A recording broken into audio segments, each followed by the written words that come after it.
ਵਾਹਿਗੁਰੂ ਸਾਹਿਬ ਜੀ। ਇੱਕ ਓੰਕਾਰ ਸਤਿਨਾਮ ਕਰਤਾ ਪੁਰਖ ਨਿਰਭਉ ਨਿਰਵੈਰ ਅਕਾਲ ਮੂਰਤ ਅਜੂਨੀ ਸੈਭੰ ਗੁਰ ਪ੍ਰਸਾਦ।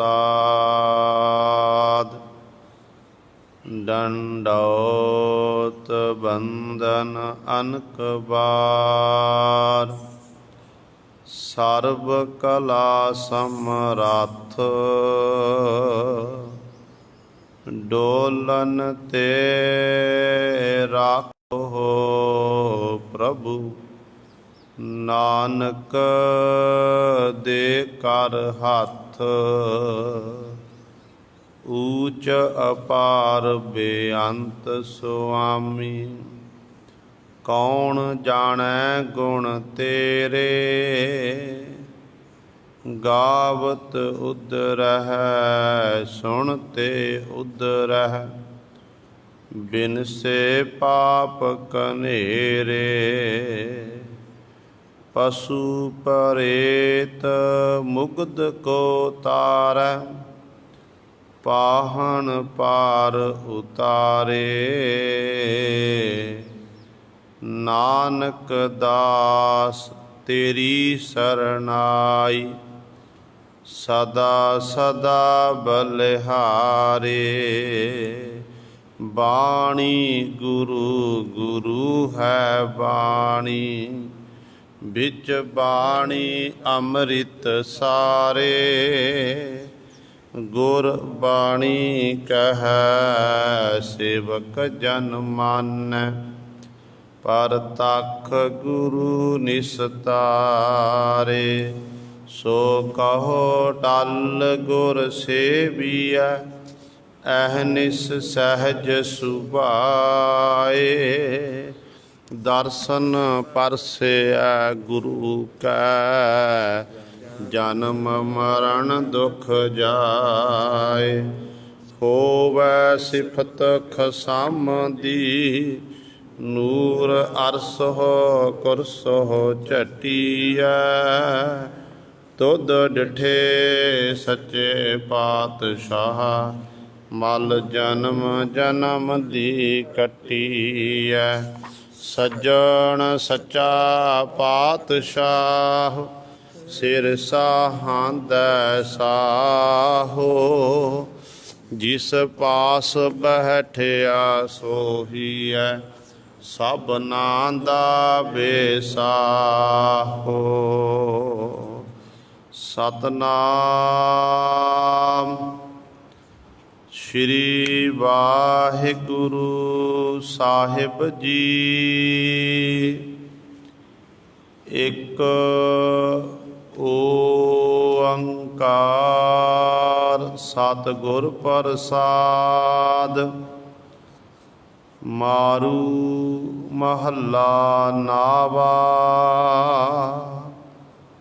ਹਰਿ ਕੋ ਨਾਮ ਸਦਾ ਸੁਖਦਾਈ।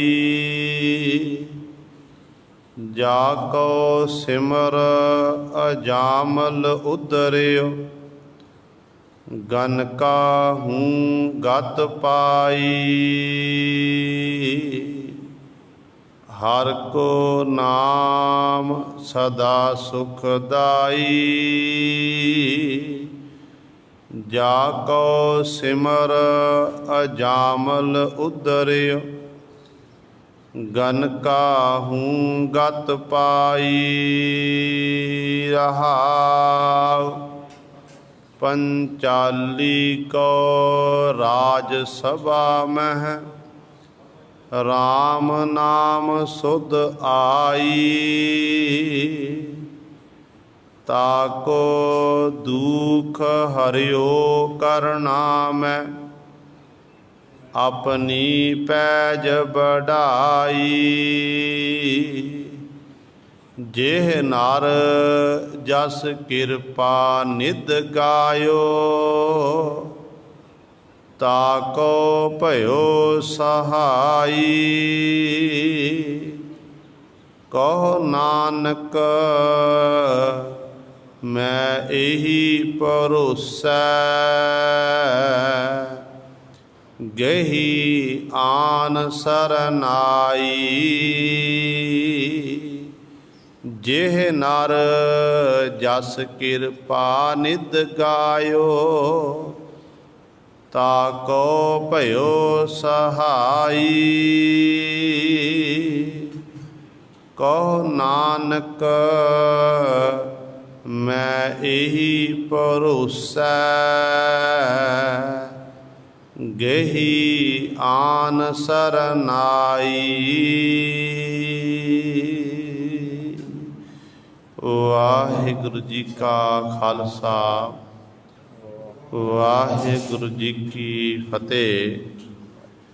परम सन्मानयोग जुगो जुग अटल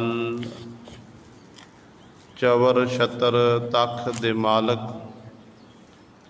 बाणी के बोहित धन धन साहिब श्री गुरु ग्रंथ साहिब सच्चे सतगुरु जी दी पावन पवित्र निੱਘੀ गोद अंदर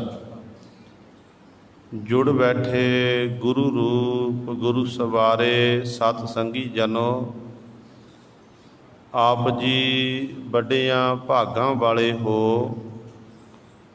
जो दशमेश पिता गुरु कलगीधर सतगुरु अमृत के दाते सर्वांश दानी सहब कमाल धन धन साहिब श्री गुरु गोबिंद सिंह महाराज जी की चरण छो धरती, महान पवित्र अस्थान गुरुद्वारा मंजी साहिब आलमगीर विखे अमृत बेले तो हाजरियां भर के सतसंगत करके सतगुरु जी दियां खुशियां प्राप्त कर रहे हो।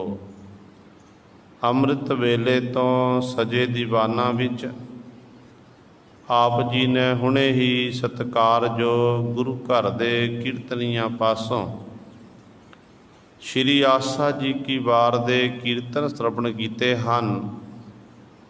सो आओ गुरु सवारियो, समा है जो चल रही लड़ीवार गुरबाणी की कथा मारू राग दे विचों आप संगतां श्रवण करदियां आ रहीआं हन। जो आप जी ने हुणे ही पावन शब्द श्रवण कीता है, इस पावन शब्द की आपां ने विचार श्रवण करनी है।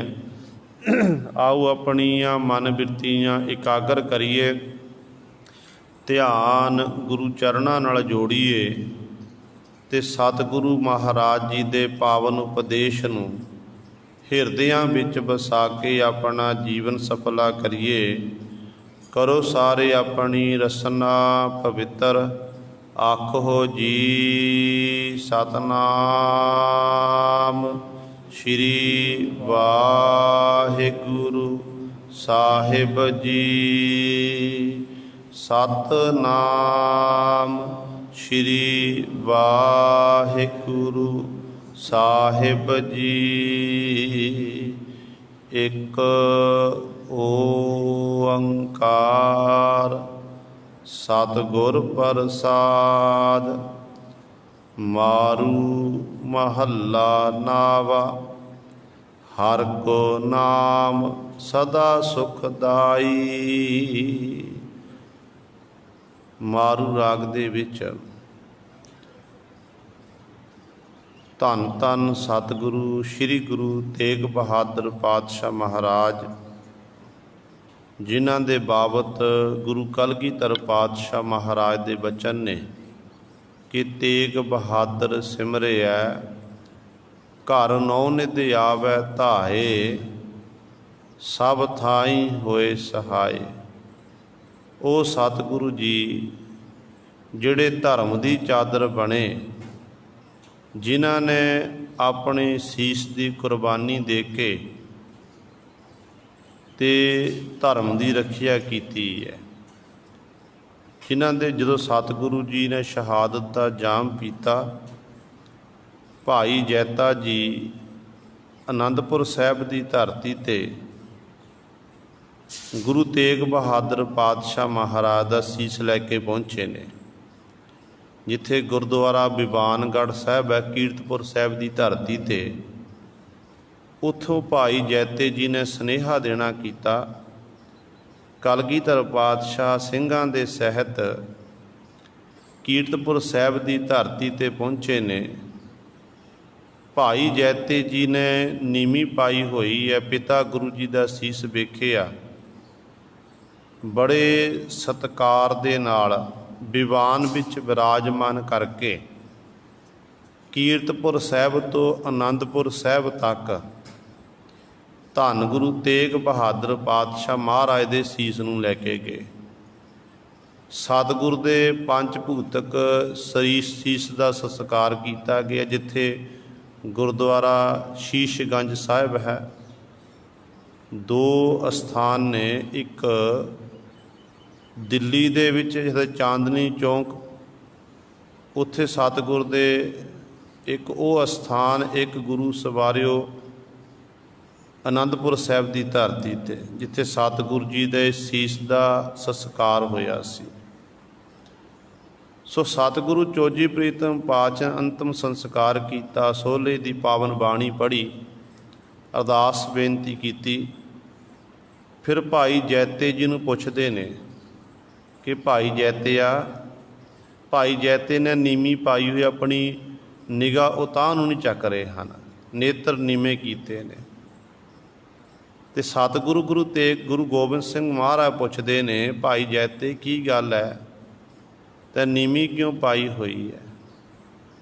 ਤੇ ਭਾਈ ਜੈਤੇ ਨੇ ਹੱਥ ਜੋੜ ਕੇ ਬੇਨਤੀ ਕੀਤੀ ਕਿ ਸੱਚੇ ਪਾਤਸ਼ਾਹ, ਜਿਵੇਂ ਮੈਂ ਆਪ ਜੀ ਦੇ ਪਿਤਾ ਗੁਰੂ ਦੇ ਸੀਸ ਨੂੰ ਬੜੇ ਅਦਬ ਸਤਿਕਾਰ ਨਾਲ ਲਿਆਉਣਾ ਚਾਹੁੰਦਾ ਸੀ, ਪਰ ਪਾਤਸ਼ਾਹ ਮੇਰੇ ਤੋਂ ਸਤਿਕਾਰ ਨਹੀਂ ਹੋਇਆ। ਰਸਤੇ ਦੇ ਵਿੱਚ ਸਤਿਕਾਰ ਨਹੀਂ ਹੋਇਆ ਕਿਉਂਕਿ ਜ਼ਾਲਮ ਚੱਪੇ ਚੱਪੇ ਵਿੱਚ ਲੱਭ ਰਹੇ ਸਨ।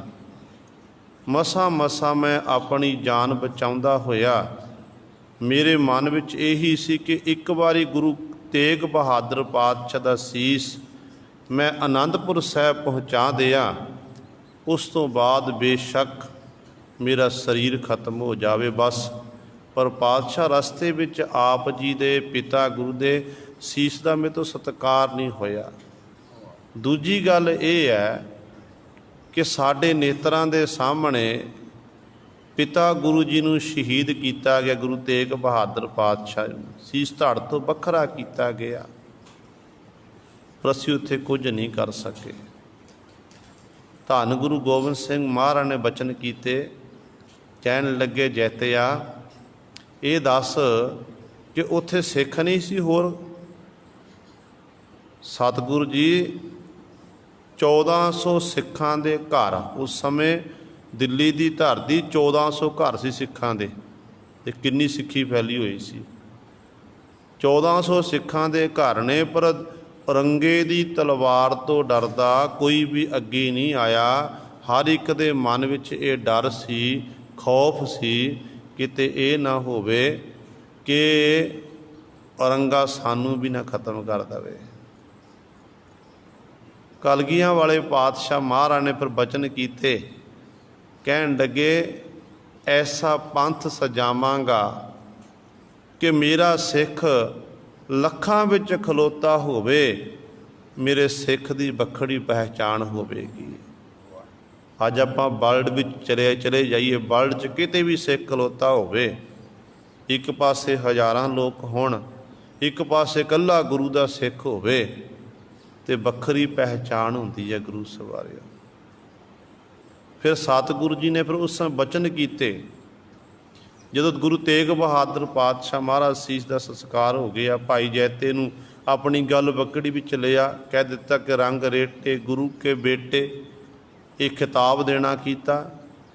ਫਿਰ ਪਾਤਸ਼ਾਹ ਜੀ ਨੇ ਪਿਤਾ ਗੁਰੂ ਦੇ ਸੰਬੋਧਨ ਕਰਕੇ ਬਚਨ ਕੀਤੇ ਕਿ ਠੀਕਰ ਫੋਰ ਦਲੀਸ ਸਿਰ, ਪ੍ਰਭੁਰ ਕੀਆ ਪਿਆਨ, ਤੇਗ ਬਹਾਦਰ ਸੀ ਕਿਰਿਆ, ਕਰੀ ਨ ਕਿਨਹੂ ਆਨ, ਤੇਗ ਬਹਾਦਰ ਕੇ ਚਲਤ, ਭਇਓ ਜਗਤ ਕੋ ਸ਼ੋਕ,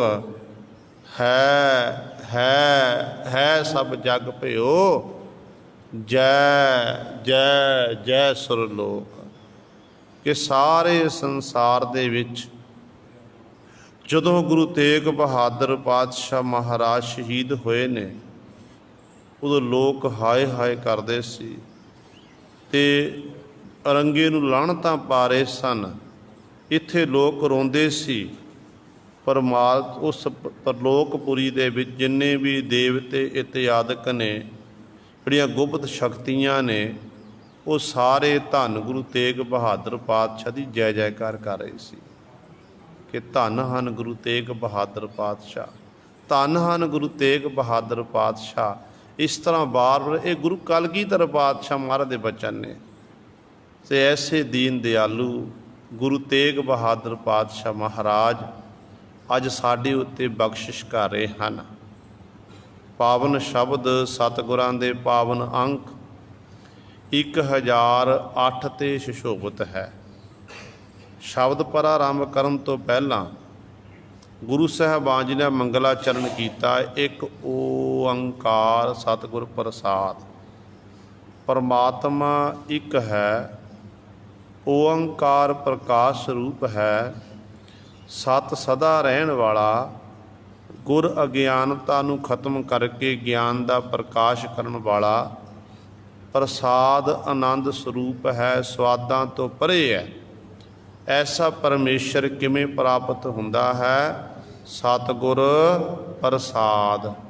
ਗੁਰੂ ਦੀ ਪ੍ਰਸਾਦ ਕਿਰਪਾ ਸਦਕਾ, ਗੁਰੂ ਦੀ ਮਿਹਰ ਸਦਕਾ, ਕਿਰਪਾ ਸਦਕਾ, ਮਿਹਰ ਸਦਕਾ ਉਹ ਮਾਲਕ ਵਾਹਿਗੁਰੂ ਪਰਮੇਸ਼ਰ ਜੀ ਪ੍ਰਾਪਤ ਹੁੰਦੇ ਹਨ। ਅਤੇ ਸਤਿਗੁਰੂ ਜੀ ਫਿਰ ਮਾਰੂ ਰਾਗ ਵਿੱਚ ਗੁਰੂ ਤੇਗ ਬਹਾਦਰ ਪਾਤਸ਼ਾਹ ਕਿਰਪਾ ਕਰਦੇ ਨੇ। ਆਰੰਭਤਾ ਵਿੱਚ ਪਾਤਸ਼ਾਹ ਨੇ ਬਚਨ ਕੀਤੇ ਕਿ ਹਰਿ ਕੋ ਨਾਮ ਸਦਾ ਸੁਖਦਾਈ। ਪਰਮਾਤਮਾ ਦਾ ਜਿਹੜਾ ਨਾਮ ਹੈ ਨਾ, ਇਹ ਸੁਖਦਾਈ, ਸੁਖ ਦੇਣ ਵਾਲਾ ਹੈ। ਜਿਸ ਨੇ ਵੀ ਸੰਸਾਰ ਵਿੱਚ ਆ ਕੇ ਪ੍ਰਭੂ ਦੇ ਨਾਮ ਦੀ ਆਰਾਧਨਾ ਕੀਤੀ ਹੈ, ਜਿੱਥੇ ਉਸ ਮਨੁੱਖ ਨੂੰ ਸਰੀਰਕ ਸੁੱਖ ਵੀ ਪ੍ਰਾਪਤ ਹੋਏ ਅਤੇ ਪਰਮਾਰਥੀ ਸੁੱਖ ਵੀ ਮਿਲ ਗਏ ਨੇ।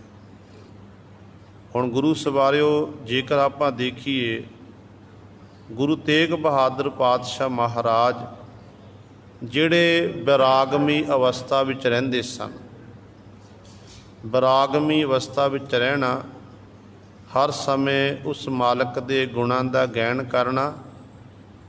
ਅਤੇ ਗੁਰੂ ਤੇਗ ਬਹਾਦਰ ਪਾਤਸ਼ਾਹ ਜਦੋਂ ਆਪਾਂ ਜੀਵਨੀ ਪੜ੍ਹਦੇ ਹਾਂ, ਸਤਿਗੁਰ ਦੀ ਜੀਵਨੀ ਪੜ੍ਹ ਕੇ, ਬਾਣੀ ਪੜ੍ਹ ਕੇ ਪਤਾ ਲੱਗਦਾ ਹੈ ਕਿ ਗੁਰੂ ਤੇਗ ਬਹਾਦਰ ਪਾਤਸ਼ਾਹ ਮਹਾਰਾਜ 3 ਗੁਣ ਸੀ। ਉਹ 3 ਗੁਣ ਕਿਹੜੇ ਸੀ? ਇੱਕ ਸੀ ਤਿਆਗ, ਇੱਕ ਸੀ ਵੈਰਾਗ, ਇੱਕ ਸੀ ਅਨੁਰਾਗ। ਤਿਆਗ, ਵੈਰਾਗ ਅਤੇ ਅਨੁਰਾਗ। ਇਹ ਸਤਿਗੁਰ ਦੀ ਬਾਣੀ ਪੜ੍ਹ ਕੇ ਪਤਾ ਲੱਗਦਾ। ਜਦੋਂ ਆਪਾਂ ਬਾਣੀ ਪੜ੍ਹਦੇ ਹਾਂ ਅਤੇ ਗੁਰੂ ਤੇਗ ਬਹਾਦਰ ਪਾਤਸ਼ਾਹ ਦੀ ਸਾਰੀ ਬਾਣੀ ਵੈਰਾਗਮਈ ਹੈ। ਇੱਕ ਸ਼ਬਦ ਵਿੱਚ ਸਾਨੂੰ ਵੈਰਾਗ ਨਜ਼ਰ ਆਉਂਦਾ ਕਿ ਗੁਰੂ ਪਾਤਸ਼ਾਹ ਜੀ ਵੈਰਾਗਮਈ ਅਵਸਥਾ ਵਿੱਚ ਇਹ ਸ਼ਬਦ ਉਚਾਰਨ ਕਰਦੇ ਨੇ।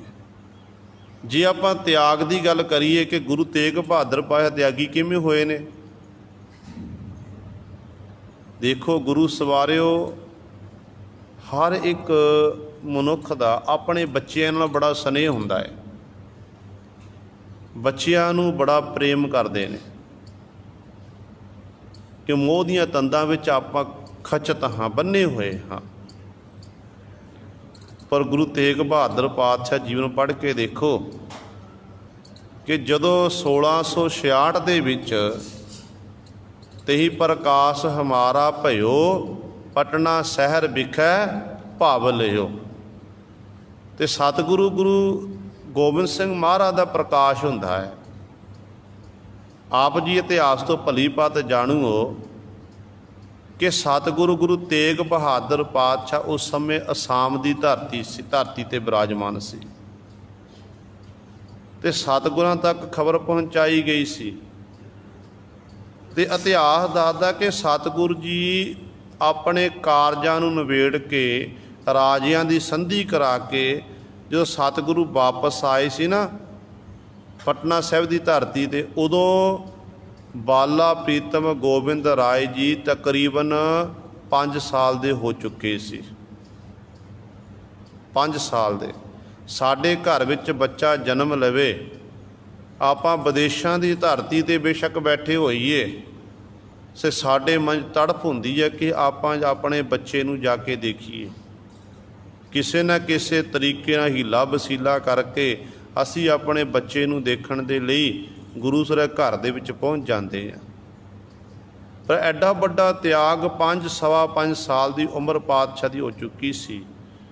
ਤੇ ਉਦੋਂ ਸਤਿਗੁਰੂ ਜੀ ਫਿਰ ਪਟਨਾ ਸਾਹਿਬ ਦੀ ਧਰਤੀ ਤੇ ਪਹੁੰਚਦੇ ਨੇ, ਆਪਣੇ ਬੱਚੇ ਦਾ ਮੁੱਖ ਦੇਖਦੇ। ਉਦੋਂ ਬਾਲਾ ਪ੍ਰੀਤਮ ਜੀ ਨੇ ਬਚਪਨ ਵਿੱਚ ਅਨੇਕਾਂ ਪ੍ਰਕਾਰ ਦੀਆਂ ਖੇਡਾਂ ਸਤਿਗੁਰੂ ਖੇਡ ਚੁੱਕੇ ਸੀ ਤੇ ਸਤਿਗੁਰੂ ਜੀ ਦੇ ਦਰਸ਼ਨ ਦੀਦਾਰੇ ਪਿਤਾ ਗੁਰੂ ਦੇ ਦੀਦਾਰ ਕੀਤੇ ਨੇ। ਤੇ ਇਤਿਹਾਸ ਦੱਸਦਾ ਕਿ ਕੁਝ ਕੁ ਮਹੀਨੇ, ਬਹੁਤਾ ਸਮਾਂ ਨਹੀਂ ਸਤਿਗੁਰੂ ਕੋਲ ਰਹੇ ਨੇ, ਕੁਝ ਕੁ ਮਹੀਨੇ ਪਾਤਸ਼ਾਹ ਜੀ ਆਪਣੇ ਪੁੱਤਰ ਦੇ ਕੋਲ ਰਹੇ। ਫਿਰ ਸਤਿਗੁਰੂ ਜੀ ਨੇ ਪੰਜਾਬ ਵੱਲ ਨੂੰ ਆਪਣਾ ਚਾਲੇ ਪਾ ਦਿੱਤੇ ਸੀ।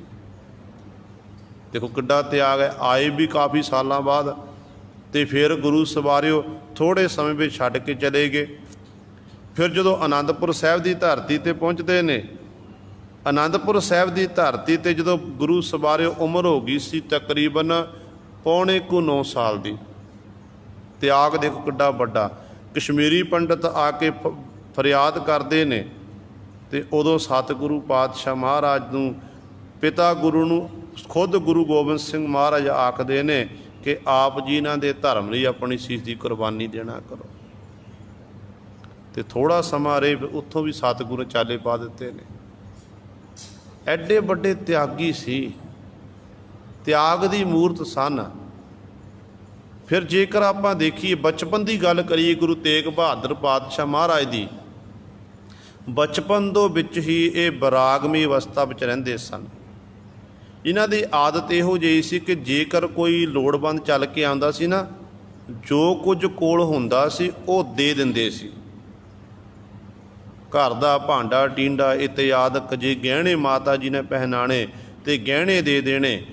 ਤੇ ਜੋ ਇਸ ਤਰ੍ਹਾਂ ਦੀ ਘਟਨਾ ਵਾਪਰੀ ਹੈ ਇਤਿਹਾਸ ਦੇ ਵਿੱਚ, ਕਹਿੰਦੇ ਨੇ ਵੱਡੇ ਸਾਹਿਬਜ਼ਾਦੇ ਗੁਰੂ ਹਰਗੋਬਿੰਦ ਸਾਹਿਬ ਮਹਾਰਾਜ ਦੇ ਵੱਡੇ ਸਾਹਿਬਜ਼ਾਦੇ, ਵੱਡੇ ਸਪੁੱਤਰ, ਜਿਨ੍ਹਾਂ ਦੇ ਬਾਬਤ ਇਹ ਧਾਰਨਾ ਬਣੀ ਹੋਈ ਹੈ ਕਿ ਧੰਨ ਧੰਨ ਬਾਬਾ ਗੁਰਦਿੱਤਾ, ਦੀਨ ਦੁਨੀ ਦਾ ਟਿੱਕਾ, ਜੋ ਵਰ ਮੰਗਿਆ ਸੋ ਵਰ ਦਿੱਤਾ।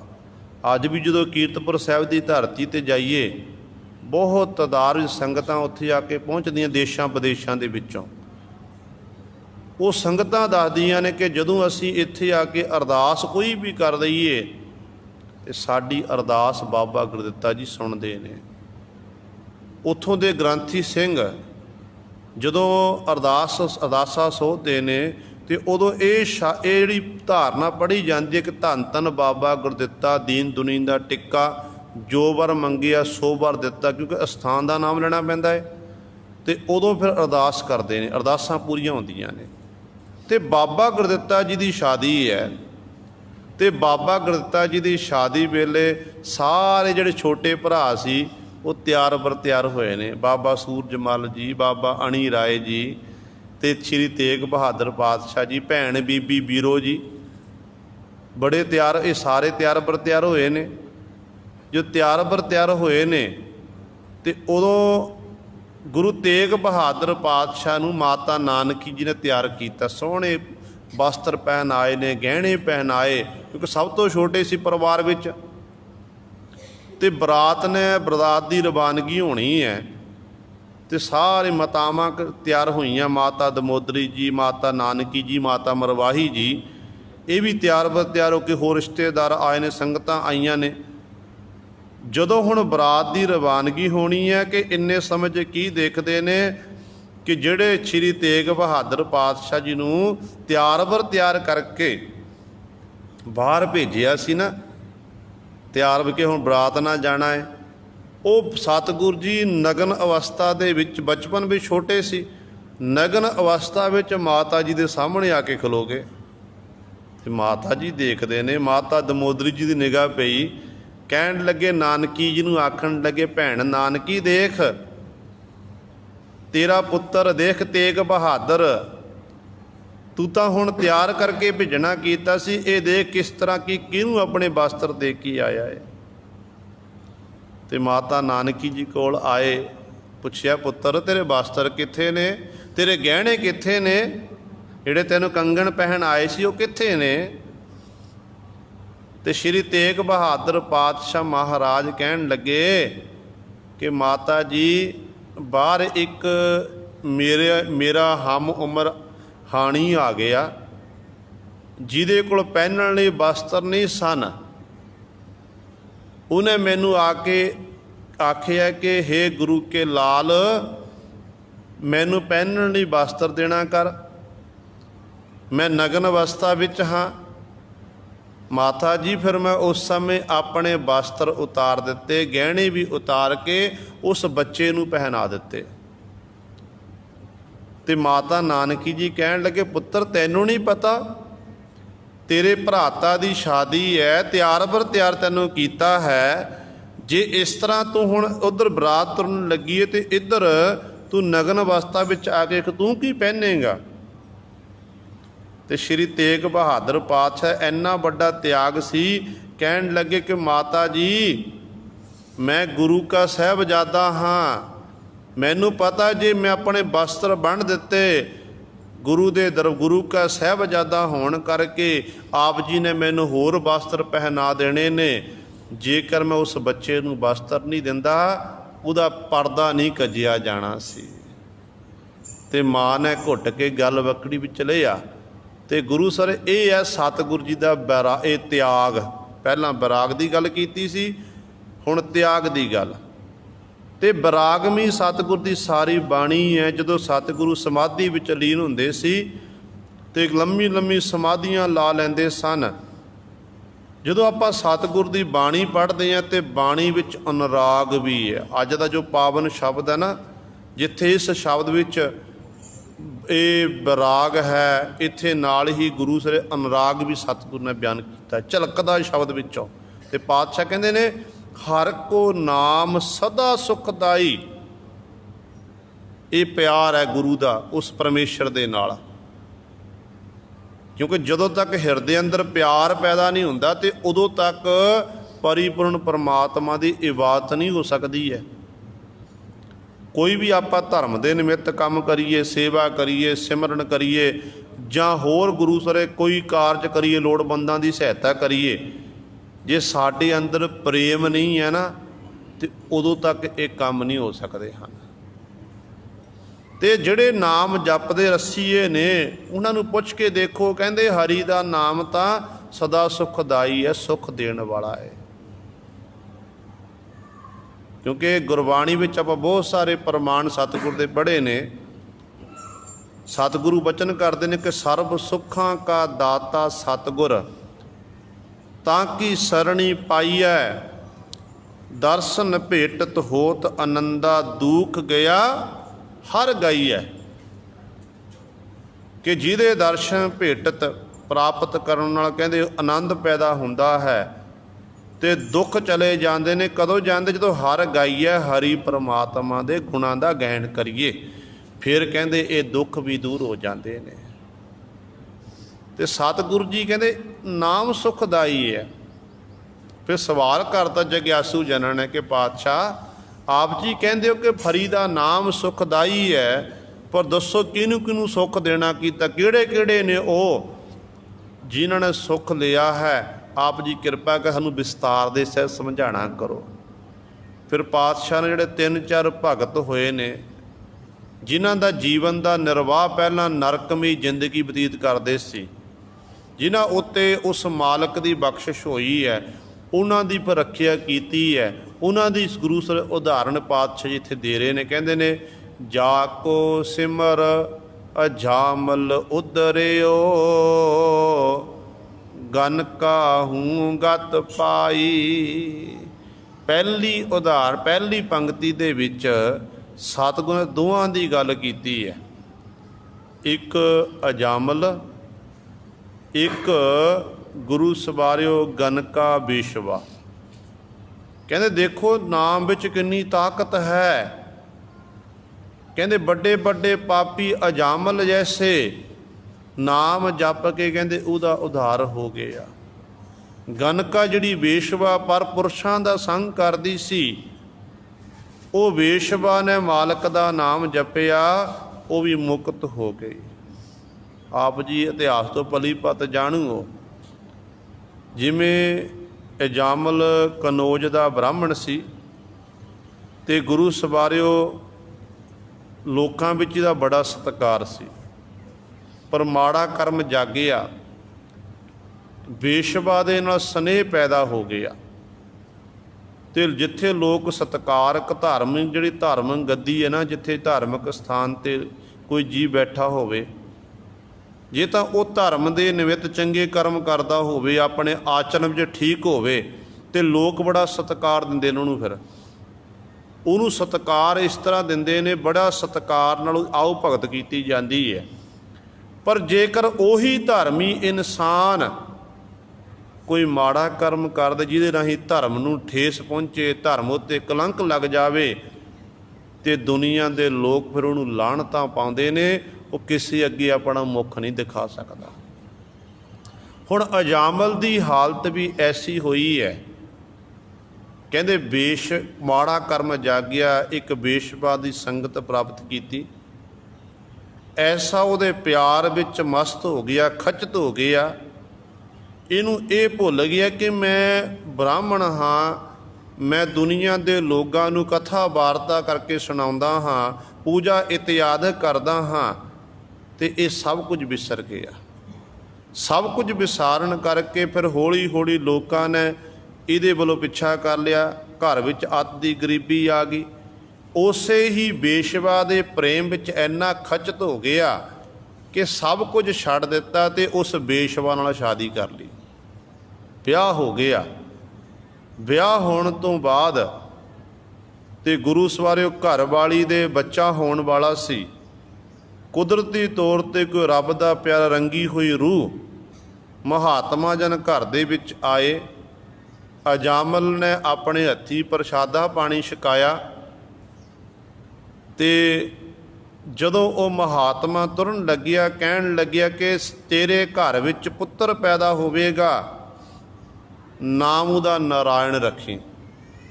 ਪੁੱਤਰ ਪੈਦਾ ਹੋਵੇਗਾ, ਨਾਮ ਨਾਰਾਇਣ ਰੱਖੀ, ਤੇਰਾ ਭਲਾ ਹੋ ਜਾਵੇਗਾ। ਮਹਾਤਮਾ ਜੀ ਚਲੇ ਗਏ।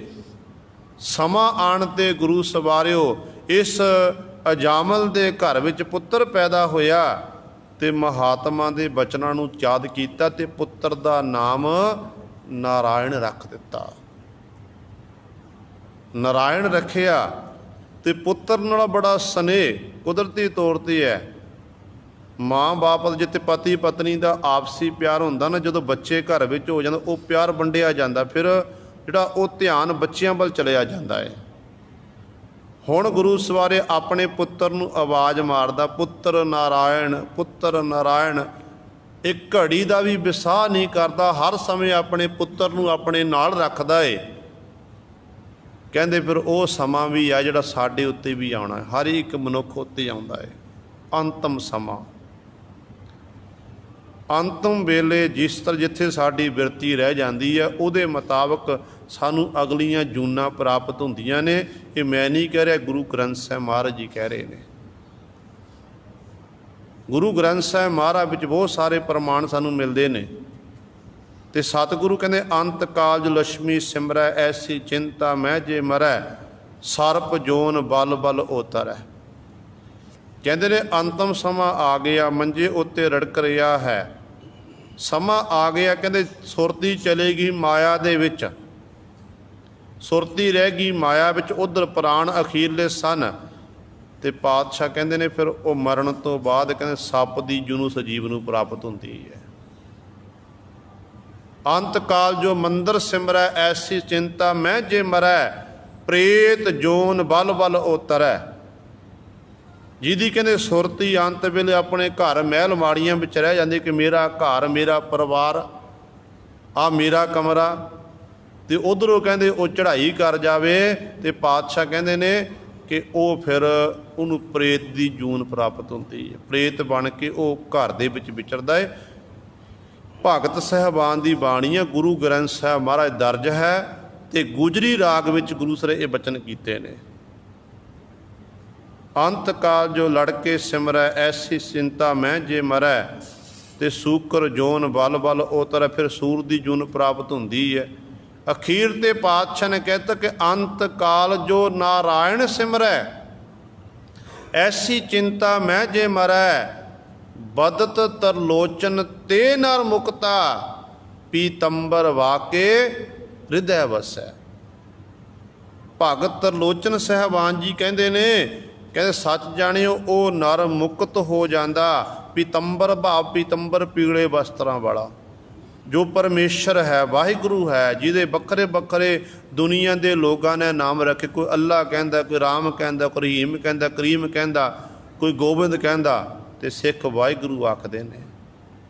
ਹੈ ਇੱਕ ਹੈ, ਉਹਦੇ ਵੱਖਰੇ ਵੱਖਰੇ ਨਾਮ। ਜਿਵੇਂ ਆਪਾਂ ਘਰ ਵਿੱਚ ਇੱਕ ਬੱਚੇ ਦੇ 2-3 ਨਾਮ ਰੱਖ, ਦੋ ਨਾਮ ਤਾਂ ਆਮ ਹੀ ਹੁੰਦੇ ਨੇ ਨਾ, ਇੱਕ ਪੱਕਾ ਨਾ ਕੱਚਾ ਨਾਮ। ਛੋਟਾ ਨਾਮ ਲੈ ਕੇ ਬੱਚੇ ਨੂੰ ਆਵਾਜ਼ ਮਾਰੀ ਜਾਂਦੀ ਹੈ। ਤੇ ਇਸੇ ਤਰ੍ਹਾਂ ਪ੍ਰੇਮ ਵਿੱਚ ਭਿੱਜ ਕੇ ਰੱਬ ਦੇ ਪਿਆਰੇ ਭਗਤਾਂ ਨੇ ਆਪਣੀ ਆਪਣੀ ਬੋਲੀ ਵਿੱਚ, ਆਪਣੀ ਆਪਣੀ ਸ਼ੈਲੀ ਵਿੱਚ ਉਸ ਪਰਮਾਤਮਾ ਦੇ ਨਾਮ ਰੱਖ ਦਿੱਤੇ। ਤੇ ਇੱਥੇ ਸਤਿਗੁਰੂ ਕਹਿੰਦੇ ਨੇ ਹੁਣ ਅਜਾਮਲ ਦੀ ਇੱਥੇ ਹਾਲਤ ਹੋਈ ਹੈ, ਅੰਤਮ ਸਮਾਂ ਆ ਗਿਆ, ਬਿਮਾਰੀ ਦੇ ਨਾਲ ਗੁਰੂ ਸਰ ਜੂਝ ਰਿਹਾ ਹੈ, ਹਾਏ ਹਾਏ ਕਰਦਾ ਹੈ, ਤੇ ਪੁੱਤਰ ਨਾਲ ਬੜਾ ਮੋਹ। ਕੁਦਰਤੀ ਤੌਰ 'ਤੇ ਜਿਹਦੇ ਨਾਲ ਮੋਹ ਹੋਵੇ ਨਾ, ਉੱਧਰਲੇ ਪਾਸੇ ਨੂੰ ਮਨੁੱਖ ਦਾ ਧਿਆਨ ਜਾਂਦਾ ਹੈ। ਹੁਣ ਜਦੋਂ ਧਿਆਨ ਗਿਆ ਆਪਣੇ ਪੁੱਤਰ ਵੱਲ, ਕਹਿੰਦਾ ਹੈ ਪੁੱਤਰ ਨਾਰਾਇਣ, ਪੁੱਤਰ ਨਾਰਾਇਣ ਬਾਰ-ਬਾਰ ਆਖਦਾ। ਉਧਰੋਂ ਜਮਦੂਤਾਂ ਨੇ ਦਸਤਕ ਦਿੱਤੀ ਹੈ, ਅਖੀਰਲੇ ਪ੍ਰਾਣ ਨੇ। ਤੇ ਫਿਰ ਆਖਦਾ, ਪਹਿਲਾਂ ਕਹਿੰਦੇ ਪੁੱਤਰ ਨਾਰਾਇਣ, ਪੁੱਤਰ ਨਾਰਾਇਣ, ਤੇ ਪੁੱਤਰ ਸ਼ਬਦ ਹਟ ਗਿਆ ਤੇ ਮੁੱਖੋਂ ਕਹਿਣ ਲੱਗ ਪਿਆ ਨਾਰਾਇਣ ਨਾਰਾਇਣ ਨਾਰਾਇਣ। ਤੇ ਜਦੋਂ ਇਸ ਤਰ੍ਹਾਂ ਆਖਿਆ ਤੇ ਉਹ ਜਿਹੜਾ ਐਡਾ ਪਾਪੀ ਸੀ ਅਜਾਮਲ, ਨਾਰਾਇਣ ਕਹਿਣ ਦੇ ਨਾਲ ਗੁਰੂ ਸਾਹਿਬ ਮੁਕਤ ਹੋ ਗਿਆ। ਉਹ ਸਤਿਗੁਰੂ ਗੁਰੂ ਤੇਗ ਬਹਾਦਰ ਪਾਤਸ਼ਾਹ ਇੱਥੇ ਕਹਿੰਦੇ ਨੇ, ਜਾ ਕੋ ਸਿਮਰ ਅਜਾਮਲ ਉਧਰਿਓ। ਕਹਿੰਦੇ ਜਿਹਦਾ ਸਿਮਰਨ ਕਰਨ ਦੇ ਨਾਲ ਅਜਾਮਲ ਦਾ ਉਧਾਰ ਹੋ ਗਿਆ। ਗਨਕਾ ਹੂੰ ਗਤ ਪਾਈ, ਤੇ ਬੇਸ਼ਵਾ ਗਨਕਾ ਬਾਬਤ ਆਪ ਜੀ ਨੇ ਸਰਵਣ ਕੀਤਾ ਹੈ ਕਿ ਪਰ ਪੁਰਸ਼ਾਂ ਦੀ ਸੰਗਤ ਕਰਨ ਵਾਲੀ, ਜਦੋਂ ਕੁਦਰਤੀ ਤੌਰ 'ਤੇ ਇੱਕ ਦਿਨ ਕਿਸਮਤ ਜਾਗੀ, ਭਾਗ ਜਾਗੇ ਨੇ, ਵਰਖਾ ਹੋ ਰਹੀ ਹੈ, ਅੱਜ ਕੋਈ ਪੁਰਸ਼ ਸੰਗੀ ਘਰ ਵਿੱਚ ਨਹੀਂ ਆਇਆ, ਉਡੀਕ ਕਰ ਰਹੀ ਹੈ। ਇੱਕ ਮਹਾਤਮਾ ਜਨ ਵਰਖਾ ਤੋਂ ਬਚਣ ਦੇ ਲਈ ਇਸ ਬੇਸ਼ਵਾ ਦੇ ਚਵਾਰੇ ਦੇ ਥੱਲੇ ਖਲੋਤੇ ਨੇ। ਤੇ ਬੇਸ਼ਵਾ ਦੀ ਨਿਗਾਹ ਪਈ, ਮਨ ਵਿੱਚ ਵਿਚਾਰ ਆਈ ਕਿ ਮਨਾ ਅੱਜ ਤੱਕ ਵੱਡੇ ਵੱਡੇ ਪਾਪ ਕੀਤੇ ਨੇ, ਰੱਬ ਦਾ ਪਿਆਰਾ ਮਹਾਤਮਾ ਜਨ ਖਲੋਤਾ ਏ, ਚਲੋ ਉਹਨੂੰ ਮੈਂ ਘਰ ਵਿੱਚ ਸੱਦ ਕੇ ਉਹਨੂੰ ਜਲ ਪਾਣੀ ਛਕਾਣਾ ਕਰਾਂ, ਟਹਿਲ ਸੇਵਾ ਕਰਾਂ, ਤੇ ਪਰਮਾਤਮਾ ਦੀ ਦਰਗਾਹ ਵੇਖੇ ਮੈਂ ਕਹਿਣ ਜੋਗੀ ਹੋਵਾਂਗੀ ਕਿ ਪਰਮਾਤਮਾ ਜੀ ਕੋਈ ਚੰਗਾ ਕੰਮ ਨਹੀਂ ਕੀਤਾ, ਪਰ ਇਹ ਚੰਗਾ ਕੰਮ ਕੀਤਾ, ਤੇਰੇ ਭਗਤ ਨੂੰ ਮਹਾਤਮਾ ਨੂੰ ਮੈਂ ਜਲ ਪਾਣੀ ਛਕਾ ਦੀ ਸੇਵਾ ਕੀਤੀ ਹੈ। ਬੇਸ਼ਵਾ ਨੇ ਘਰ ਵਿੱਚ ਸੱਦਿਆ, ਮੈਂ ਬੇਨਤੀ ਕਰਕੇ, ਮਹਾਤਮਾ ਦੇ ਵਸਤਰ ਗਿੱਲੇ ਹੋਏ ਸਨ, ਉਹਨੂੰ ਸੁੱਕੇ ਵਸਤਰ ਦੇਣਾ ਕੀਤੇ। ਤੇ ਮਹਾਤਮਾ ਸਾਰੀ ਰਾਤ ਬੇਸ਼ਵਾ ਦੇ ਚਵਾਰੇ ਵਿੱਚ ਰਿਹਾ ਤੇ ਮੁੱਖੋਂ ਗੁਰੂ ਸਰੇ ਉਸ ਪਰਮੇਸ਼ਰ ਦੀ ਬੰਦਗੀ ਕਰਦਾ ਰਿਹਾ, ਰਾਮ ਰਾਮ ਆਖਦਾ ਰਿਹਾ। ਸਵੇਰ ਹੋਈ ਹੈ, ਮਹਾਤਮਾ ਜੀ ਉੱਠੇ ਨੇ, ਚਾਲੇ ਪਾਉਣ ਲੱਗੇ ਤੇ ਉਸ ਬੇਸ਼ਵਾ ਨੂੰ ਆਖੇ ਕਿ ਬੇਟੀ, ਬੇਟਾ ਸ਼ਬਦ ਜਦੋਂ ਆਖਿਆ ਨਾ ਤੇ ਬੇਸ਼ਵਾ ਦੇ ਨੇਤਰਾਂ ਵਿੱਚ ਹੰਝੂ ਡਿੱਗਣ ਲੱਗ ਪਏ, ਰੋਣ ਲੱਗ ਪਈ। ਮਹਾਤਮਾ ਕਹਿਣ ਲੱਗਿਆ ਕਿ ਬੇਟਾ ਕਿਉਂ ਰੋਂਦੀ ਹੈ, ਕੀ ਕਾਰਨ ਹੈ? ਕਹਿਣ ਲੱਗੀ, ਸੰਤ ਜੀ, ਇਸ ਚੁਬਾਰੇ ਉੱਤੇ ਅੱਜ ਤੱਕ ਵੱਡੇ ਵੱਡੇ ਲੋਕ ਆਏ ਨੇ, ਨੌਜਵਾਨ ਵੀ ਆਏ, ਬਜ਼ੁਰਗ ਵੀ ਆਏ ਨੇ, ਪਰ ਕਿਸੇ ਨੇ ਮੈਨੂੰ ਬੇਟੀ ਸ਼ਬਦ ਨਹੀਂ ਆਖਿਆ। ਇਹ ਬੇਟੀ ਸ਼ਬਦ ਸੁਣਨ ਲਈ ਮੇਰੇ ਅੰਦਰ ਤਰਸਦਾ ਸੀ, ਪਰ ਤੁਸਾਂ ਨੇ ਬੇਟੀ ਆਖਿਆ ਤੇ ਮੇਰੇ ਧੰਨ ਭਾਗ ਨੇ। ਇਤਿਹਾਸ ਦੱਸਦਾ ਕਿ ਮਹਾਤਮਾ ਕਹਿਣ ਲੱਗਾ ਕਿ ਬੇਟਾ ਆਹ ਲੈ ਇੱਕ ਤੋਤਾ। ਉਹ ਤੋਤੇ ਨੂੰ ਮਹਾਤਮਾ ਨੇ ਭਾਸ਼ਾ ਸਿਖਾਈ ਹੋਈ ਸੀ। ਉਹ ਤੋਤਾ ਮਹਾਤਮਾ ਜੀ ਕਿਤੇ ਰਾਮ ਅੱਗ ਤੋਤਾ ਵੀ ਰਾਮ ਬੋਲਦਾ ਸੀ। ਕਹਿਣ ਲੱਗੇ ਕਿ ਇਹਨੂੰ ਤੂੰ ਰਾਮ ਰਾਮ ਜਪਾਣਾ ਹੈ, ਆਪ ਜਪਣੇ, ਇਹਨੂੰ ਜਪਾਣਾ, ਬਾਰ ਬਾਰ ਗੱਲਾਂ ਬਾਤਾਂ ਕਰਨੀਆਂ। ਹੁਣ ਗੁਰੂ ਸਾਹਿਬ ਮਹਾਤਮਾ ਜੀ ਚਲੇ ਗਏ ਤੇ ਪਿੱਛੋਂ ਬੇਸ਼ਵਾ ਦੇ ਮਨ ਵਿੱਚ ਐਸਾ ਲੱਟ ਲੱਗੀ ਹੈ ਕਿ ਬਾਰ ਬਾਰ ਉਹ ਕਹਿੰਦੀ ਮਿੱਠੂ ਬੋਲ ਰਾਮ ਰਾਮ, ਤੇ ਬਾਰ ਬਾਰ ਉਹਨੂੰ ਬੁਲਾਉਂਦੀ ਹੈ ਤੇ ਆਪ ਵੀ ਰਾਮ ਰਾਮ ਆਖਦੀ ਹੈ। ਮਾੜੇ ਕੰਮ ਛੱਡ ਦਿੱਤੇ, ਸਮੇਂ ਐਸੀ ਕਰਵਟ ਆਈ ਜੀਵਨ ਵਿੱਚ, ਮਾੜੇ ਕੰਮ ਛੱਡੇ ਐ। ਉੱਠਦਿਆਂ ਸਾਰੇ ਹੀ ਪਹਿਲਾਂ ਆਪਣੇ ਮਿੱਠੂ ਨੂੰ ਆਵਾਜ਼ ਮਾਰਦੀ ਹੈ, ਮਿੱਠੂ ਬੋਲ ਰਾਮ ਰਾਮ ਰਾਮ। ਤੇ ਅੱਜ ਗੁਰੂ ਸਾਹਿਬ ਘਟਨਾ ਵਾਪਰੀ, ਰਾਤ ਦਾ ਸਮਾਂ ਸੀ, ਇਹਨੇ ਆਵਾਜ਼ ਦਿੱਤੀ ਮਿੱਠੂ ਬੋਲ ਰਾਮ, ਤੇ ਕੋਈ ਆਵਾਜ਼ ਨਹੀਂ ਆਈ। ਦੂਜੀ ਵਾਰੀ ਫਿਰ ਆਖਿਆ ਰਾਮ, ਨਹੀਂ ਕੋਈ ਆਵਾਜ਼ ਨਹੀਂ ਆਈ। ਹਨੇਰਾ ਸੀ, ਹਨੇਰੇ ਵਿੱਚ ਗੁਰੂ ਸਾਹਿਬ ਪਿੰਜਰੇ ਵਿੱਚ ਹੱਥ ਪਾਇਆ। ਕਹਿੰਦੇ ਨੇ ਉਸ ਪਿੰਜਰੇ ਵਿੱਚ ਸੱਪ ਸੀ, ਸੱਪ ਨੇ ਤੋਤੇ ਨੂੰ ਖਤਮ ਕੀਤਾ ਸੀ ਡੰਗ ਮਾਰ ਕੇ। ਜਦੋਂ ਹੱਥ ਪਾਇਆ ਤੇ ਬੇਸ਼ਵਾ ਦੇ ਹੱਥ ਉੱਤੇ ਸੱਪ ਨੇ ਡੰਗ ਮਾਰਿਆ ਤੇ ਬੇਸ਼ਵਾ ਰਾਮ ਰਾਮ ਕਹਿੰਦੀ, ਉਹ ਵੀ ਚੜ੍ਹਾਈ ਕਰ ਗਈ।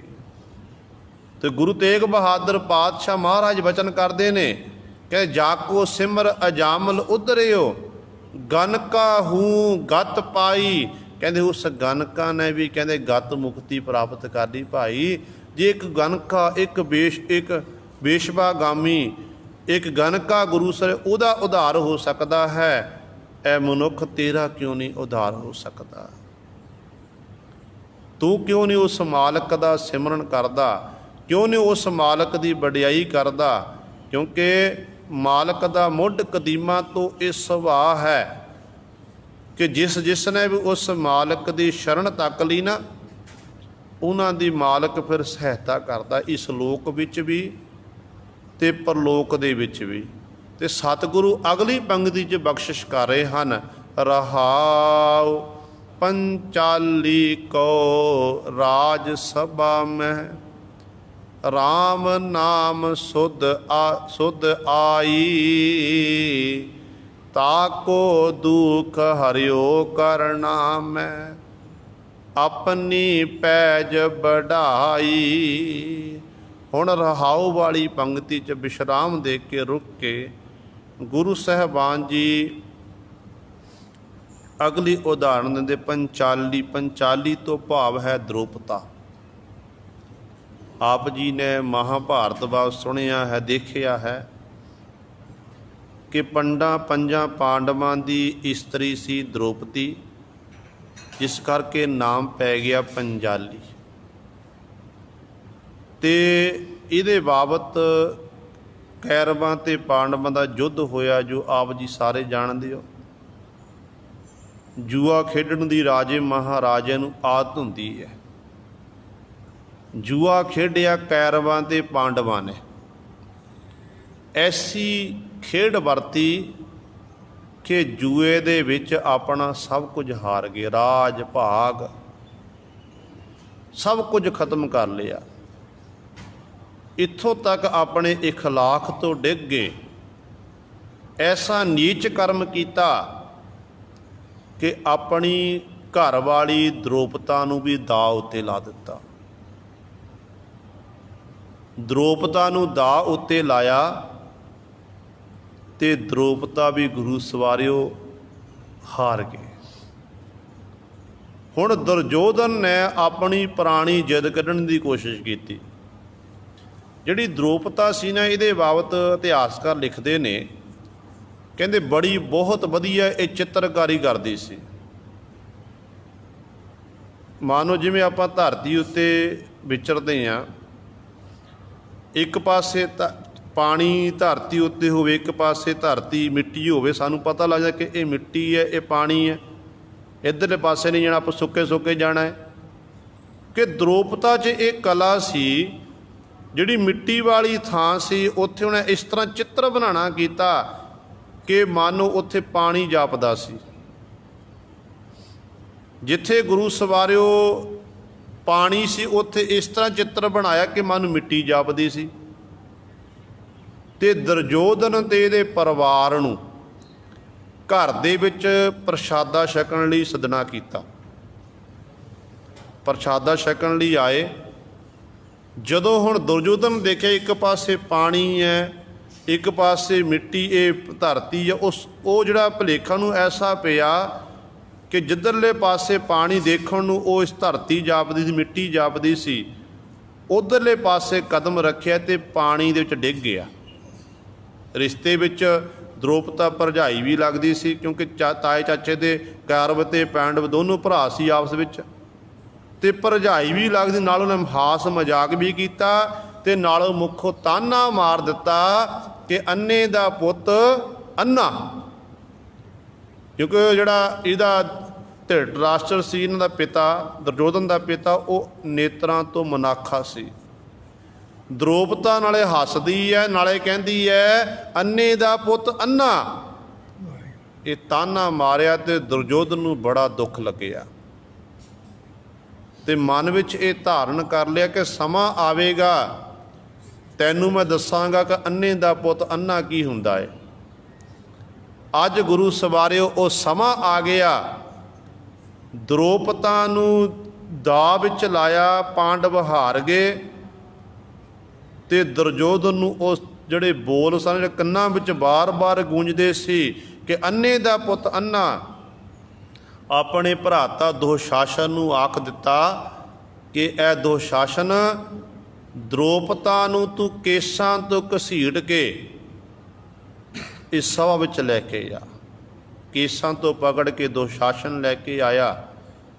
ਫਿਰ ਹੁਕਮ ਕਰ ਦਿੱਤਾ ਕਿ ਇਹਨੂੰ ਨਗਨ ਅਵਸਥਾ ਵਿੱਚ ਕਰ, ਇਹਦੇ ਸਾਰੇ ਵਸਤਰ ਉਤਾਰਨਾ ਕਰ।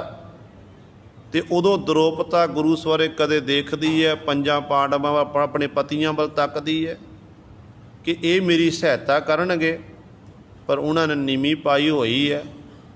ਕਦੇ ਗੁਰੂ ਦਰੋਣਾਚਾਰੀਆ ਵੱਲ ਦੇਖਦੀ ਹੈ, ਭੀਸ਼ਮ ਪਿਤਾਮਾ ਵੱਲ ਤੱਕਦੀ ਹੈ, ਤੇ ਵੱਡੇ ਵੱਡੇ ਜਿਹੜੇ ਆਪਣੇ ਆਪ ਨੂੰ ਕਹਾਉਣ ਵਾਲੇ ਸਨ, ਸਾਰਿਆਂ ਨੇ ਨੀਵੀਂ ਪਾਈ ਹੋਈ ਹੈ। ਫਿਰ ਦ੍ਰੋਪਤਾ ਨੇ ਗੁਰੂ ਸਵਾਰਿਓ ਉਸ ਸਮੇਂ ਉਸ ਭਗਵਾਨ ਦਾ, ਪਰਮੇਸ਼ਰ ਦਾ ਸਹਾਰਾ ਤੱਕਿਆ ਤੇ ਪਰਮੇਸ਼ਰ ਨੇ ਦ੍ਰੋਪਤਾ ਨੂੰ ਨਗਨ ਨਹੀਂ ਹੋਣ ਦਿੱਤਾ ਸੀ। ਸਤਿਗੁਰੂ ਜੀ ਨੇ ਬਹੁਤ ਵਾਰੀ ਦ੍ਰੋਪਤਾ ਦੀ ਉਦਾਹਰਨ ਦੇਣਾ ਕੀਤੀ ਹੈ। ਜਿਵੇਂ ਭੱਟ ਜੀ ਕਹਿੰਦੇ ਨੇ, ਕਹਿੰਦੇ ਅਬ ਰਾਖੋ ਦਾਸ ਭਾਟ ਕੀ ਲਾਜ, ਜੈਸੀ ਰਾਖੀ ਲਾਜ ਭਗਤ ਪ੍ਰਹਿਲਾਦ ਕੀ, ਹਰ ਨਾਖ ਸਫਾਰੇ ਕਰ ਆਜ, ਫੁਨ ਦ੍ਰੋਪਤੀ ਲਾਜ ਰੱਖੀ ਹਰ ਪ੍ਰਭ ਜੀ, ਸ਼ੀਨਤ ਬਸਤਰ ਦੀਨ ਬਹੁ ਸਾਜ, ਸੋ ਦਾਮਾ ਅਪਦਾ ਤੇ ਰਾਖਿਆ, ਗਨ ਕਾ ਪੜਤ ਪੂਰੇ ਤਿਹ ਕਾਜ, ਸ਼੍ਰੀ ਸਤਿਗੁਰ ਸੋ ਪ੍ਰਸੰਨ ਕਲ ਜੁਗ ਹੋਏ, ਰਾਖੋ ਦਾਸ ਭਾਟ ਕੀ ਲਾਜ। ਭੱਟ ਸਾਹਿਬਾਨ ਜੀ ਕਹਿੰਦੇ ਨੇ, ਕਹਿੰਦੇ ਫੁਨ ਦ੍ਰੋਪਤੀ ਲਾਜ ਰੱਖੀ ਹਰ ਪ੍ਰਭ ਜੀ, ਸ਼ੀਨਤ ਬਸਤਰ ਦੀਨ ਬਹੁ ਸਾਜ। ਉਸ ਦ੍ਰੋਪਤਾ ਦੀ ਮਾਲਕ ਨੇ, ਹਰੀ ਨੇ ਰੱਜਤ ਰੱਖਿਆ ਕੀਤੀ ਹੈ, ਉਹਨੂੰ ਨਗਨ ਨਹੀਂ ਹੋਣ ਦਿੱਤਾ। ਕਾਰਨ ਕੀ ਕਿ ਦ੍ਰੋਪਤਾ ਨੇ ਇੱਕ ਪਰਮੇਸ਼ਰ ਦਾ ਸਹਾਰਾ ਤੱਕਿਆ। ਜਦੋਂ ਇੱਕ ਪਰਮੇਸ਼ਰ ਦੀ ਆਪਾਂ, ਵਾਹਿਗੁਰੂ ਦਾ ਆਪਾਂ ਆਸਰਾ ਤੱਕ ਲਈਏ ਨਾ, ਤੇ ਵਾਹਿਗੁਰੂ ਸਾਰੀਆਂ ਥਾਵਾਂ 'ਤੇ ਸਹਾਇਤਾ ਕਰਦਾ ਹੈ। ਇਹ ਸੱਚ ਹੈ ਗੁਰੂ ਸਵਾਰਿਓ। ਪਰ ਲੋੜ ਹੈ ਵਿਸ਼ਵਾਸ ਦੀ, ਭਰੋਸੇ ਦੀ। ਜਦੋਂ ਸਾਡਾ ਭਰੋਸਾ ਨਹੀਂ ਬਣਦਾ, ਵਿਸ਼ਵਾਸ ਨਹੀਂ ਬਣਦਾ, ਤੇ ਵੱਡੇ ਤੋਂ ਵੱਡਾ ਜਿਹੜਾ ਦੁੱਖ ਦੀ ਘੜੀ ਹੋਵੇ, ਔਖਾ ਸਮਾਂ ਹੋਵੇ ਨਾ, ਉਹ ਤੋਂ ਨਿਕਲਣ ਲਈ ਸਾਨੂੰ ਮਾਲਕ ਫਿਰ ਰਾਹ ਦਿਖਾ ਦਿੰਦਾ ਹੈ। ਰਾਹ ਦਿਖਾਉਂਦਾ ਕਿ ਇਸ ਰਾਹ 'ਤੇ ਚੱਲ, ਤੂੰ ਫਿਰ ਇੱਥੋਂ ਦੁੱਖ ਦੀ ਘੜੀ ਵਿੱਚੋਂ ਤੂੰ ਅੱਗੇ ਲੰਘ ਜਾਵੇਗਾ, ਤੈਨੂੰ ਕੋਈ ਪੋਹ ਨਹੀਂ ਸਕੇ, ਪਕੜ ਨਹੀਂ ਸਕੇਗਾ। ਫਿਰ ਜਿਹੜੇ ਗੁਰੂ ਸਾਰੇ ਮਾਲਕ ਦੇ ਦੱਸੇ ਹੋਏ ਰਾਹ 'ਤੇ ਚੱਲਦੇ ਨੇ, ਉਹਨਾਂ ਉੱਤੇ ਫਿਰ ਮਾਲਕ ਦੀ ਬਖਸ਼ਿਸ਼ ਹੁੰਦੀ ਹੈ, ਕਿਰਪਾ ਹੁੰਦੀ ਹੈ। ਸੋ ਸਤਿਗੁਰੂ ਕਹਿੰਦੇ ਨੇ, ਦੇਖੋ, ਪੰਚਾਲੀ ਕੋ ਰਾਜ ਸਭਾ ਮੈਂ ਰਾਮ ਨਾਮ ਸੁਧ ਆਈ। ਕਹਿੰਦੇ ਜਦੋਂ ਸਾਰਿਆਂ ਵੱਲ ਤੱਕਿਆ ਨਾ, ਉਸ ਪੰਚਾਲੀ ਦ੍ਰੋਪਤਾ ਨੂੰ ਕਹਿੰਦੇ ਰਾਜ ਸਭਾ ਮੈਂ, ਰਾਜ ਸਭਾ 'ਚ ਕਹਿੰਦੇ ਰਾਮ ਨਾਮ ਦੀ ਸੁਧ ਆ ਗਈ, ਪਰਮੇਸ਼ਰ ਯਾਦ ਆ ਗਿਆ ਕਿ ਮਾਲਕ ਭਗਤ ਬਛਲ ਹੈ, ਕਿਰਪਾ ਨਿਧਾਨ ਹੈ, ਤੇ ਆਪਣੇ ਪਿਆਰੇ ਭਗਤਾਂ ਦੀ ਰੱਖਿਆ ਕਰਨ ਵਾਲਾ, ਕਿ ਮਾਲਕ ਜੀ ਹੁਣ ਤੂੰ ਹੀ ਮੇਰੀ ਸਹਾਇਤਾ ਕਰ। ਕਹਿੰਦੇ ਜਦੋਂ ਸੁਧ ਆਈ ਨਾ, ਤਾ ਕੋ ਦੁਖ ਹਰਿਓ ਕਰਨਾ ਮੈਂ ਆਪਣੀ ਪੈਜ ਵਢਾਈ।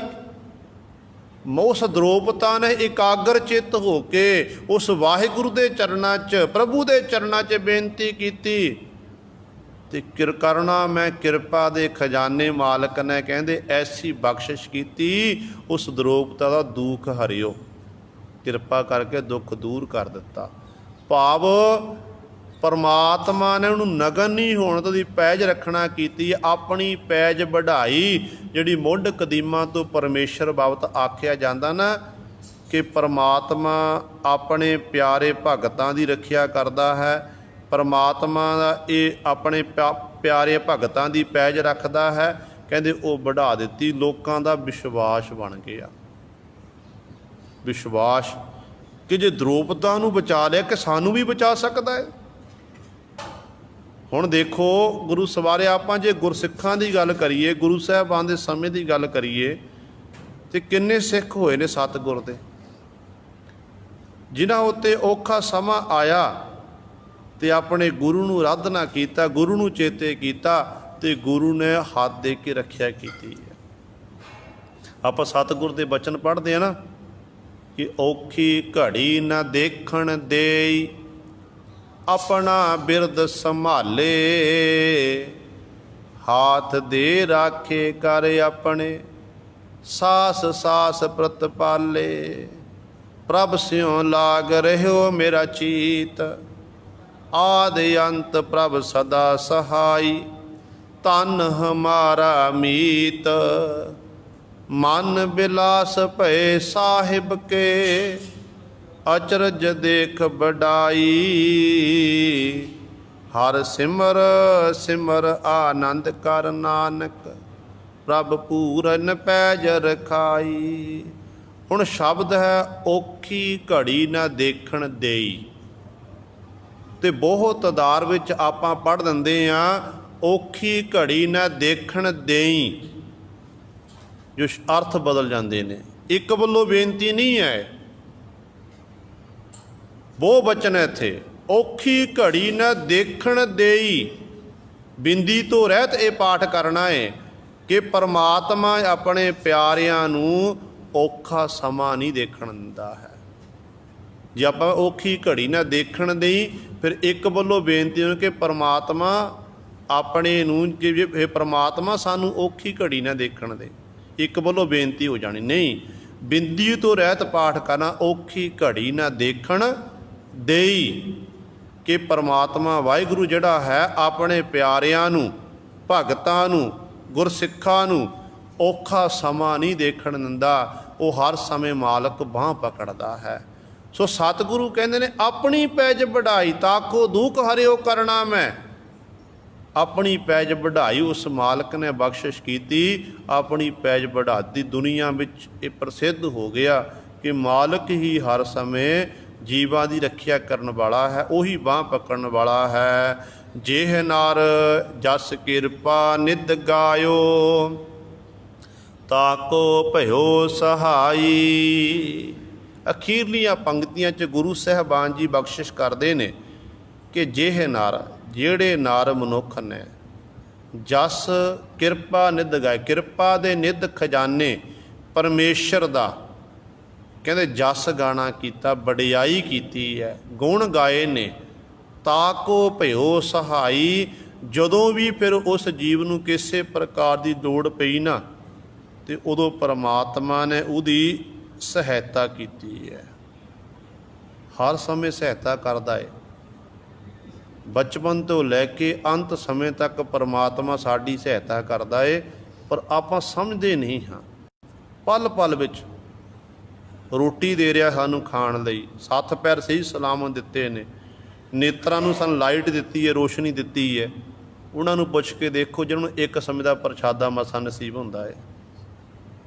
ਉਹਨਾਂ ਨੂੰ ਪੁੱਛੋ ਜਿਹਨਾਂ ਦੇ ਹੱਥ ਪੈਰ ਗੁਰੂ ਸਰ ਨਹੀਂ ਚੱਲਦੇ, ਕੰਮ ਨਹੀਂ ਕਰਦੇ। ਹੱਥ ਦਿੱਤੇ ਨੇ ਪਰ ਕੰਮ ਨਹੀਂ ਕਰ ਰਹੇ, ਪੈਰ ਦਿੱਤੇ ਨੇ ਪਰ ਤੁਰਨ ਦੀ ਸ਼ਕਤੀ ਨਹੀਂ ਹੈ। ਉਹਨਾਂ ਨੂੰ ਪੁੱਛ ਕੇ ਦੇਖੋ। ਤੇ ਸਾਨੂੰ ਸਭ ਪਰਮਾਤਮਾ ਨੇ ਸਭ ਕੁਝ ਦਿੱਤਾ ਹੈ। ਨੇਤਰ ਦਿੱਤੇ ਨੇ ਪਰ ਕਈ ਨੇਤਰਾਂ ਤੋਂ ਮਨਾਖੇ ਨੇ, ਨੇਤਰ ਹੁੰਦਿਆਂ ਹੋਏ ਵੀ ਦੇਖ ਨਹੀਂ ਸਕਦੇ ਨੇ। ਤੇ ਆਪਾਂ ਨੂੰ ਸਤਿਗੁਰੂ ਨੇ ਦਿੱਤੇ ਨੇ ਨੇਤਰ, ਤੇ ਆਪਾਂ ਦੂਰ ਦੂਰ ਤੱਕ ਤੱਕਦੇ ਹਾਂ। ਫਿਰ ਉਹ ਤਾਂ ਸਾਡੀ ਰੱਖਿਆ ਹੀ ਕਰ ਰਿਹਾ ਨਾ, ਬਾਂਹ ਪਕੜਦੇ। ਸਭ ਕੁਝ ਦਿੱਤਾ ਸਾਨੂੰ। ਸਭ ਤੋਂ ਵੱਡੀ ਦਾਤ ਹੈ ਕਿ ਮਨੁੱਖ ਨੂੰ ਸਾਨੂੰ ਤੰਦਰੁਸਤੀ ਦਿੱਤੀ ਹੈ। ਤੰਦਰੁਸਤੀ ਹੋਵੇਗੀ ਆਪਾਂ ਅੰਮ੍ਰਿਤ ਵੇਲੇ ਉੱਠ ਜਾਵਾਂਗੇ, ਤੰਦਰੁਸਤੀ ਹੋਵੇਗੀ ਆਪਾਂ ਇਸ਼ਨਾਨ ਕਰ ਲਵਾਂਗੇ, ਤੰਦਰੁਸਤੀ ਹੋਵੇਗੀ ਤੇ ਆਪਾਂ ਬੰਦਗੀ ਵਿੱਚ ਬੈਠ ਸਕਦੇ ਹਾਂ, ਬਾਣੀ ਪੜ੍ਹ ਸਕਦੇ ਹਾਂ। ਜੇ ਤੰਦਰੁਸਤੀ ਨਹੀਂ ਤੇ ਗੁਰੂ ਸਵਾਰੇ ਫਿਰ ਆਪਾਂ ਮੰਜੀ ਉੱਤੇ ਲੇਟੇ, ਜ਼ਿੰਦਗੀ ਨਰਕ ਹੈ। ਤੇ ਸਤਿਗੁਰ ਦੇ ਦਰ ਤੋਂ ਇਹ ਮੰਗਿਆ ਕਰੋ, ਸੱਚੇ ਪਾਤਸ਼ਾਹ ਤੁਹਾਡਾ ਸ਼ੁਕਰ ਹੈ, ਸ਼ੁਕਰ ਹੈ। ਇਸ ਤਰ੍ਹਾਂ ਸਤਿਗੁਰ ਦੇ ਚਰਨਾਂ 'ਚ ਬਾਰ-ਬਾਰ ਬੇਨਤੀ ਕਰਿਆ ਕਰੋ। ਤੇ ਪਾਤਸ਼ਾਹ ਕਹਿੰਦੇ ਨੇ, ਦੇਖੋ ਭਾਈ, ਜਿਸ ਮਾਲਕ ਜਿਹਨੇ ਉਸ ਮਾਲਕ ਦੇ ਗੁਣਾਂ ਦਾ ਗਾਇਨ ਕੀਤਾ, ਉਹਦੀ ਫਿਰ ਮਾਲਕ ਆਪ ਸਹਾਇਕ ਬਣਦਾ ਹੈ, ਉਹਦੀ ਸਹਾਇਤਾ ਕਰਦਾ ਹੈ। ਕਹੋ ਨਾਨਕ ਮੈਂ ਇਹੀ ਭਰੋਸਾ, ਗੇਹੀ ਆਨ ਸਰਨਾਈ। ਕਹੋ ਨਾਨਕ, ਨਾਨਕ ਜੀ ਕਹਿੰਦੇ ਨੇ, ਨਾਨਕ ਜੀ ਉਚਾਰਨ ਕਰਦੇ ਨੇ, ਮੈਂ ਇਹੀ ਭਰੋਸਾ। ਜਦੋਂ ਮੈਂ ਸੁਣਿਆ ਕਿ ਬੇਸ਼ਬਾ ਦਾ ਉਧਾਰ ਹੋ ਗਿਆ, ਅਜਾਮਲ ਦਾ ਉਧਾਰ ਹੋ ਗਿਆ, ਦ੍ਰੋਪਦੀ ਦੀ ਲੱਜਿਆ ਰੱਖੀ ਹੈ, ਤੇ ਕਹਿੰਦੇ ਫਿਰ ਮੈਂ ਵੀ ਕਹਿੰਦੇ ਇਹ ਭਰੋਸਾ ਰੱਖਿਆ, ਵਿਸ਼ਵਾਸ ਕੀਤਾ ਕਿ ਜੇ ਉਹਨਾਂ ਦੀ ਰੱਖਿਆ ਕਰ ਸਕਦਾ ਹੈ, ਮੇਰੀ ਰੱਖਿਆ ਕਿਉਂ ਨਹੀਂ ਕਰੇਗਾ। ਕਹਿੰਦੇ ਗੇਹੀ ਆਨ ਸ਼ਰਨਾਈ। ਗੇਹੀ ਦਾ ਅਰਥ ਹੈ ਪਕੜਨਾ, ਕਿ ਆਨ ਆ ਕੇ ਕਹਿੰਦੇ ਮਾਲਕ ਦੀ ਸ਼ਰਨ ਤੱਕ ਲਈ, ਮਾਲਕ ਦੀ ਸ਼ਰਨ ਪਕੜਨਾ ਕੀਤੀ ਹੈ। ਭਾਵ ਮਾਲਕ ਦੀ ਸ਼ਰਨ ਵਿੱਚ ਆ ਗਿਆ ਹਾਂ ਤੇ ਮਾਲਕ ਹੁਣ ਮੇਰੀ ਵੀ ਰੱਖਿਆ ਕਰੇਗਾ। ਇਹ ਗੁਰੂ ਸਵਾਰੇ ਸਤਿਗੁਰੂ ਜੀ ਨੇ ਸਾਡੇ ਉੱਤੇ ਬਖਸ਼ਿਸ਼ ਕੀਤੀ ਹੈ।